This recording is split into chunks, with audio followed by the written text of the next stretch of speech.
Spring cleaning is a great way to freshen up your home after a long winter and just get your home ready for the warmer months. Here are some simple steps you can take to spring clean your home. Number one is to make a plan. Decide what areas of your home need the most attention and prioritize tasks accordingly. Create a schedule for each task to help you stay on track. Number two is to declutter. Go through your rooms and start getting rid of things that you no longer need or use. Decluttering is gonna have a huge impact on your home. Donate, sell, or recycle items that are in good condition and just trash anything that is beyond repair. This could include clothes, books, papers, like literally anything in your home.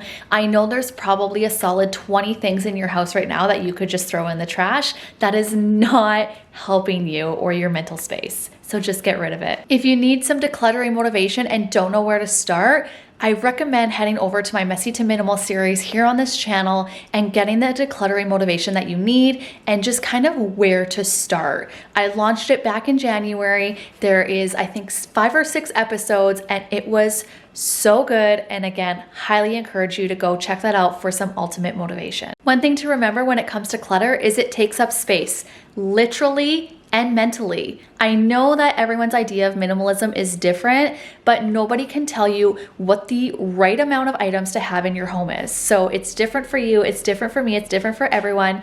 No one can tell you how much is too much or too little. You know you've decluttered enough when you find your home to be more manageable. So that's just a hot tip. Number 3 is to clean it room by room. Start with one room and clean it from top to bottom, dusting ceilings, walls, baseboards, all the things, just working your way from the top to the bottom. When we clean, normally we focus on just like eye level height or waist level height, and we tend to forget about ceilings, light fixtures, baseboards, again, just kind of stuff like that. And so spring cleaning really focuses on the deeper areas of your home, getting things that you don't really look at every single day. One of my favorite things to do is to vacuum everything, literally everything.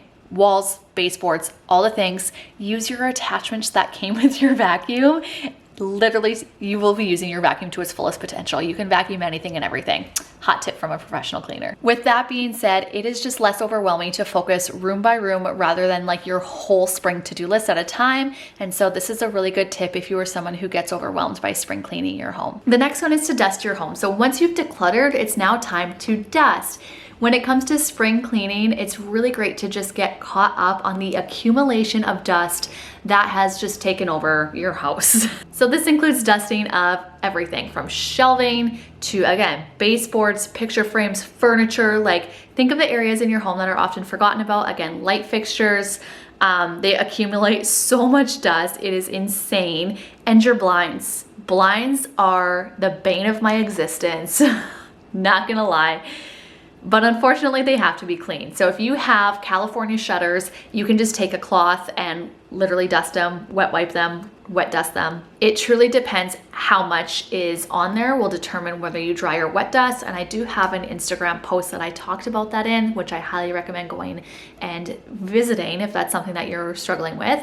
However, if you have just like normal blinds, I highly recommend vacuuming them. Next one is your floors. So vacuum and mop all of your floors. And if you have carpet, you might want to consider getting them professionally cleaned. You can also, fun fact, go to Home Depot and rent a carpet cleaner for like your basement carpet and things like that, which would be a great alternative if you don't want to hire someone or hire it out, but I give you permission to hire it out if it's something that you just truly don't want to do. Next up is to wash all your curtains and your windows. This is an area that is often neglected. And so cleaning those windows inside and out, I'm talking trim, tracks, windows, again, everything. It's really gonna allow that sunshine to really shine through, and it just makes your home feel a lot more inviting, warmer, and brighter. I also recommend washing your shower curtains and your bath mats and rugs, as they often get overlooked and are like super neglected. The next one is to deep clean all of your appliances. So your dishwasher, your fridge, your stove.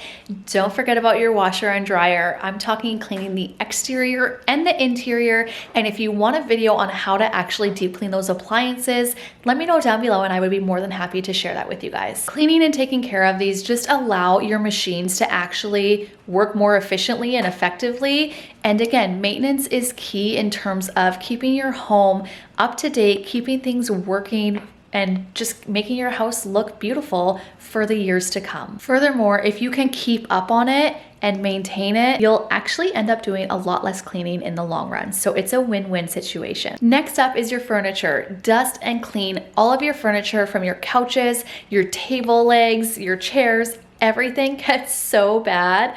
Mine is pretty gnarly, I'm not gonna lie. I also recommend getting underneath of your furniture, so moving the couches and tackling the floors underneath, as so much stuff can accumulate back there, especially if you have animals or children. Number 10 is to deep clean your bathroom. So tackle the shower tiles, tackle your tub, tackle your shower, the windows, like the treatments. Literally deep clean the snot out of your bathroom, and it's gonna feel so good once you get it done. You can even replace your shower liner if it's necessary, but really focus on those nitty-gritty areas and pay attention to the small details, like shining your chrome, again, tackling the light fixtures and baseboards and that sort of thing. Remember, spring cleaning doesn't have to be done all at once. You can take your time with it.